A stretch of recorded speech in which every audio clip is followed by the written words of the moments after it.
Sasha, Nicole, Rasmussen.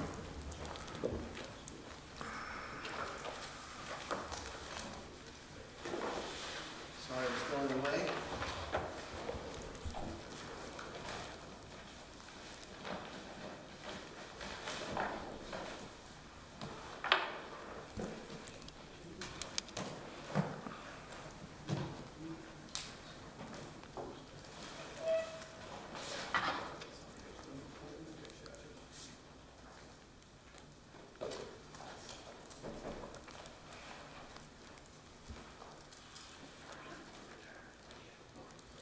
And we will hear from the appellant.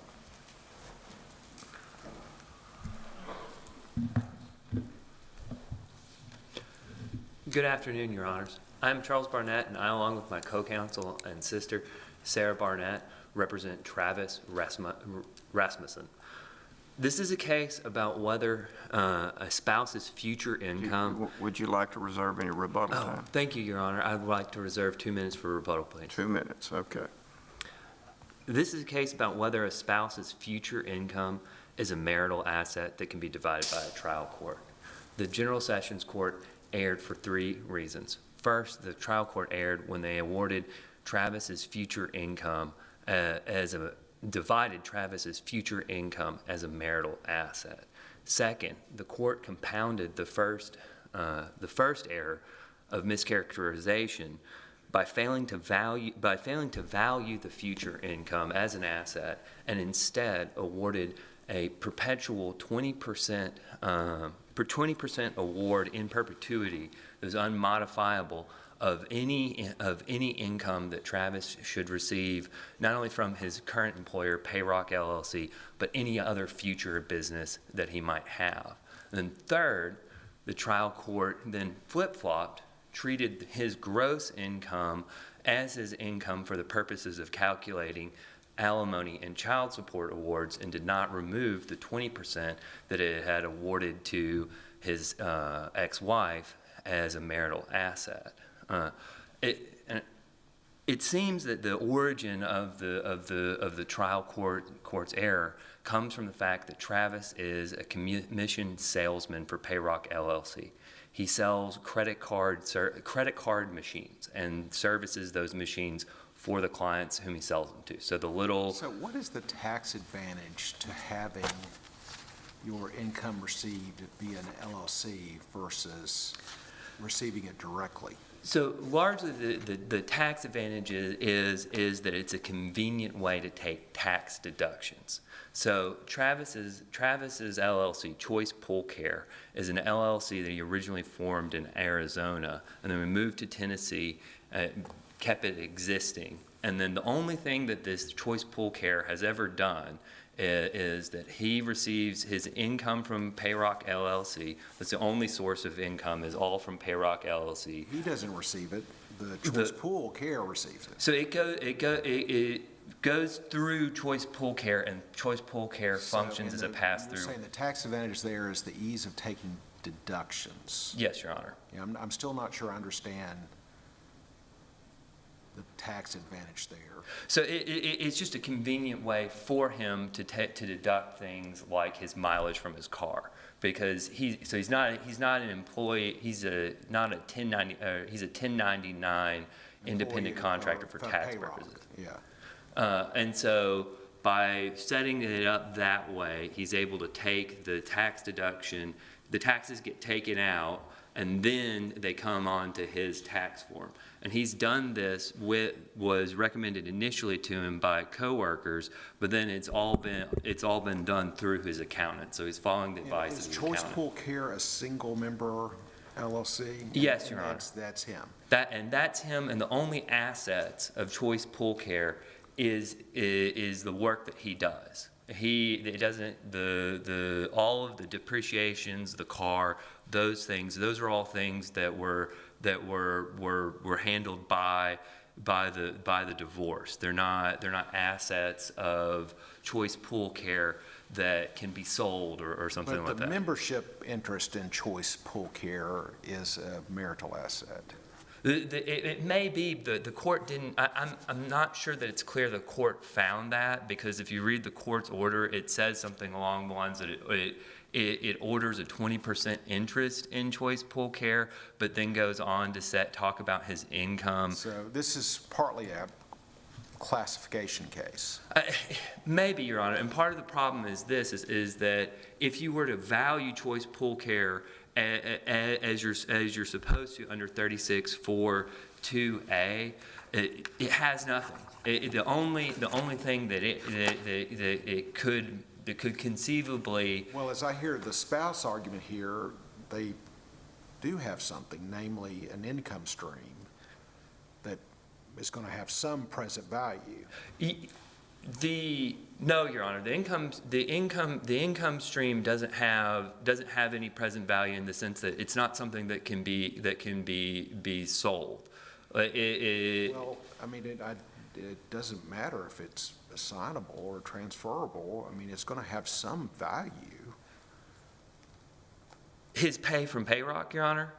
No, I'm talking about the income stream that comes in via choice pool care, So, which apparently it doesn't. It goes straight to his bank account. yes, Your Honor, it goes straight through his bank account, and the income is made up of his commission sales, and then there's a residual that he receives. So was choice pool care formed during the course of this marriage? Yes, Your Honor. Okay. Yes, Your Honor, it has, and the court could. So really, I mean, it looks like marital property to me. The membership interest at least would be.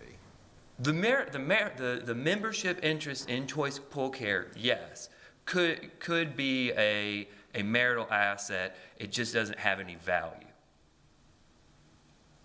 Except the income stream.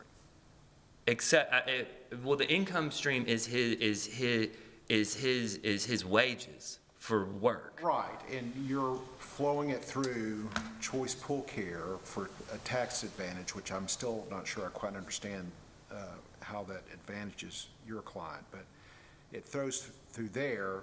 So there is an income stream that has some value to it. Yes, it's not property though. It's not. It's future. So what the court has awarded is 20% of his future income. It's not the value of choice pool care. The property, though, is the membership interest, which would have some value by virtue of the fact that the LLC is entitled to an income stream. I don't know that the LLC has a future entitlement to any income stream, absence the court's order.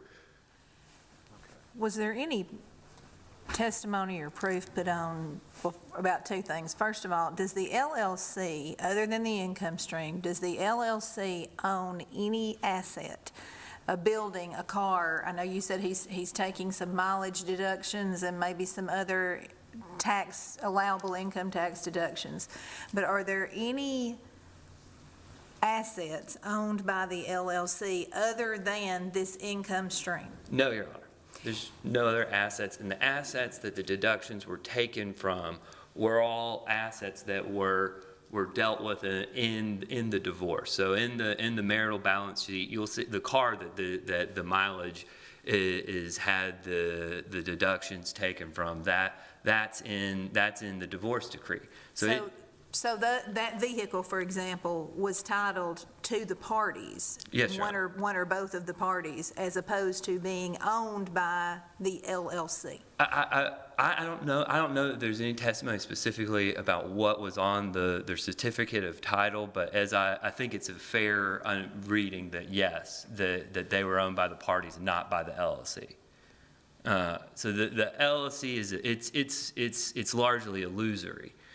So was there any proof in the record, testimony or otherwise, that the husband is locked into his income flowing into this LLC, that this was a non-revocable step that he took, or that there's something that could not be changed in the future? No, Your Honor, and I think that's one of the reasons why the court, when it made this property division, included it's not just it's not just Choice Pool Care LLC. It's not so simple as he could move the court to dissolve Choice Pool Care LLC and we could sell it and the properties go their separate ways. What the court has ordered is it's 20% of any business in the credit card services industry for the rest of his life. So it's perpetual. It is not specific to that business. So according to the court's ruling then, for example, if the husband were to go out and develop a relationship with some other credit card broker, and I'm just using loose terminology here, if he were to develop relationships with other credit card companies or whatever, this ruling would apply to any money he receives from that, or commission, anything of that nature that he receives through those business opportunities as well? Yes, Your Honor. And not only that, what's important to note is that because the court did this as a property division, it's unmodifiable by the court. Unlike say an alimony in futuro award, which would be subject to modification. This is 20% of all the business that he works. 20% of all future income that he earns, whether it flows through Choice Pool Care LLC or not, and whether or not he receives it through Payrock or one of Payrock's competitors, in effect, what the court has done is they've turned his labor into an asset and then awarded the income of his future labor to his wife as an asset. And we make award. The courts make alimony awards that they go into the future. But when the court's doing that, it's not doing that as a division of property.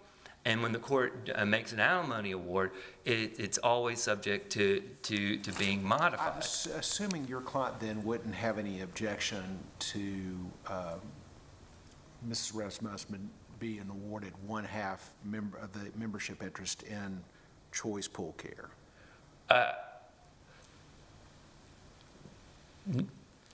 I can't speak for my client specifically on that. What I would say is that so long as that award doesn't include this 20% of all of his future income. Well, it would be whatever Choice Pool would be entitled to, I guess. And you're saying Choice Pool's worth nothing, so, I don't know why your client would be concerned with that. So I guess it would depend on the nature of. Well, the nature would be a 1/2 membership interest in his LLC. I don't think that he would have a problem with that. Yeah. I think that there's the issue with that from.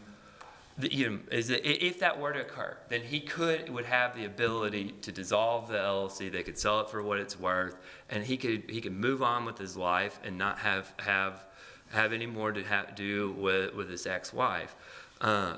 Or she could keep it running and. Or she could keep it running. And whatever income that's due to it could recover it. Yes, Your Honor. Another issue I'd like to point the court to is that when the General Sessions Court made its calculations for alimony in Solido and child support, it took the gross income pre-tax deductions, but most significantly pre the 20% marital division, and took that full number. In awarding the child support figure. So I believe that it's something like he takes the full $14,000 is what he calculated as the income of Choice Pool Care for 2022. I believe I've run out of time. Thank you, Your Honors. Thank you.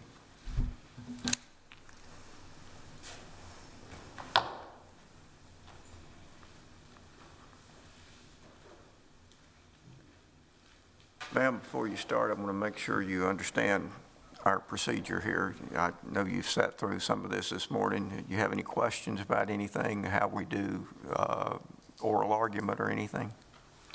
I don't think so. Okay. I'll do my best. Okay, well, that's all we can ask you to do.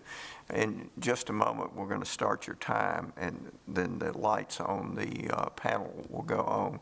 What I need for you to do is just introduce yourself, and then you can tell us whatever you want to about any of this, okay? Okay, All thank you. Thank you, Your Honors. My name is Sasha Rasmussen. I'm representing myself pro se. I would not be doing that by choice, but could not afford representation throughout this litigation.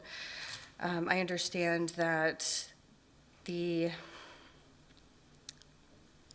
marital property awarded is the main issue. I'm going to try to keep it in order that makes sense.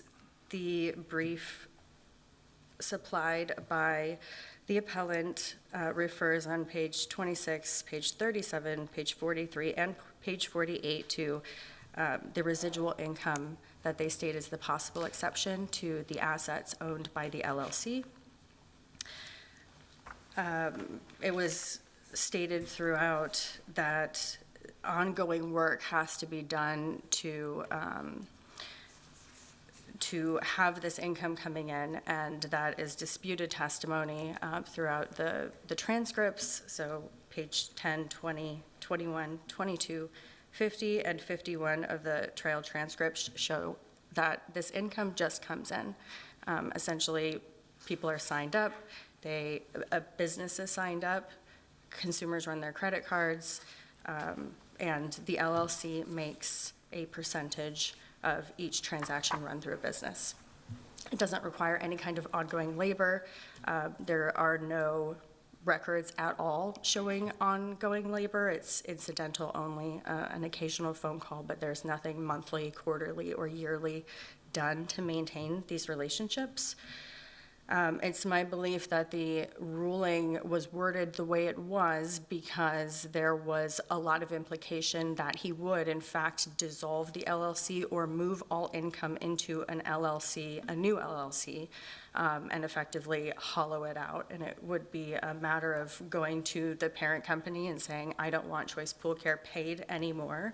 Do you know if your former husband received a tax form from this Choice Pool LLC during the course of the marriage? It's something called a K-1 by any chance? Yes, we filed a K-1. Okay, and that was issued by Choice Pool? I know it was part of tax filings. Okay. And do you know if that was presented as part of the divorce proceeding? The full tax transcripts for 3 years were presented. Okay, so the transcripts pulled from IRS, but did that actually include these K-1 forms, do you know? Yes. Okay. Yes, they were actually referred to. There is a lengthy part of the trial transcript where they go through the tax documents at length. Tennessee excise tax was paid. The income was run through an LLC because there were business deductions made. It was argued in trial court that it's not a business. Tax records show otherwise. I know it was said that, car mileage had deductions, that car was settled. That car was actually not settled through the divorce hearing. He sold that car during the divorce, and I received none of that money either. There is a transferable aspect to it. I guess what I would really ask the court to consider is that in what the trial court saw through a lengthy litigation process was anytime there was an opportunity to circumvent the intention of the court, it was taken, up to and including keeping me from my children for a long period of time. The verbiage used, 20% of any business owned now or in the future related to this, seemed to me to be a blanket statement to stop him from opening another LLC or otherwise transferring the residual income stream and denying me a share of the marital property that way. The other thing I'd like to say is that I My understanding of the Baker and Baker case law, where double counting arises, is that the double counting cannot count towards the recipient, but that Tennessee courts have regularly argued or cited that the obliger's income is not what is meant in that ruling. Otherwise, there would be opportunity to consider income property, not have it considered in the gross calculations for child support and alimony, and that the gross income is what is required for child support calculations.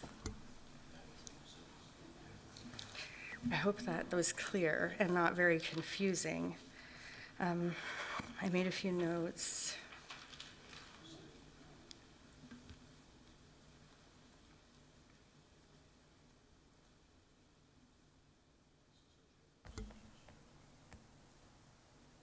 I wish to be as unencumbered as possible as a result of the ruling. So if it is clarification that is needed, ultimately I'm asking this court to consider the material facts, which are that he receives a passive income stream of over 6 figures a year. It's averaged about $180,000 through the length of the divorce trial, and I would like what I have a right to as far as an equitable share, and I don't know the best way to do that necessarily. The LLC was formed during the marriage. I have not had any access to any of the income stream from the LLC since a few weeks after he filed for the divorce. A new bank account was open, and all money from the LLC was diverted to a new bank account.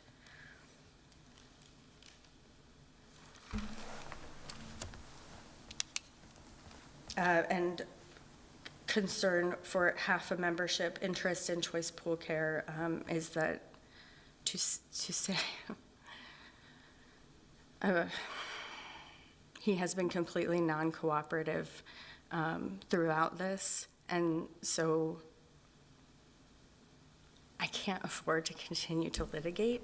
And if it was a matter of me getting a half a membership in the LLC and meaning that I'd have to go back after all of the funds that have been kept from me, I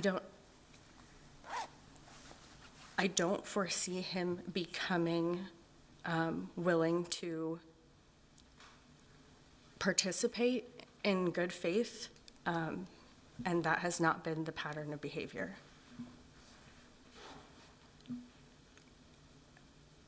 I don't think I have anything else. Are there any questions or any clarity that I can give? I see none. Thank you. Thank you. I think you've got 2 minutes.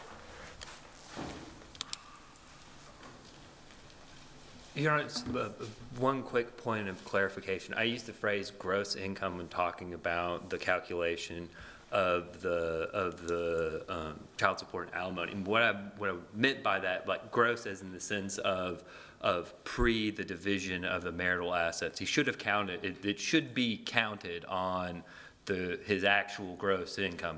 That's my understanding of child support and alimony, is that you would use the gross income, but I was using it in the sense of pre the property division. So the issue is not that he took the income pre-tax, it's they took the income pre-asset division, if that makes sense. Choice Pool Cares issued K-1s to your client? Yes, Your Honor. Okay, and those are in the record? Yes, Your Honor. Okay. I know that I'm not sure if the K-1s themselves were made an exhibit. Well, you wouldn't typically file a K-1, and that's why I was probing about, even if we got the IRS documents, we wouldn't necessarily have them. So I just want to make sure there's something we can look at. I know that in Mr. Norton's cross-examination of Mr. Rasmussen, that there is the discussion about the K-1s. I cannot for the life of me remember if they were actually admitted as an exhibit. I do believe the testimony is between them. Although if I'm being honest, Your Honor, it actually may be in the direct, but I know in Mr. Rasmussen's testimony, there was a discussion of the K-1s, and I'm not sure if they were made an exhibit or not. Okay, so they may not be in this record. Yes, Your Honor. Okay. All right. That's all the time I have. Thank you, Your Honor. Thank you, counsel. Ma'am, what we'll do is we will take this matter under advisement. We'll write an opinion, and when we get the opinion written, it'll be forwarded to you, okay? And we're not going to announce anything like they do in the trial court, okay? All right. Thank you. We'll be in recess till the call of the afternoon docket. All rise.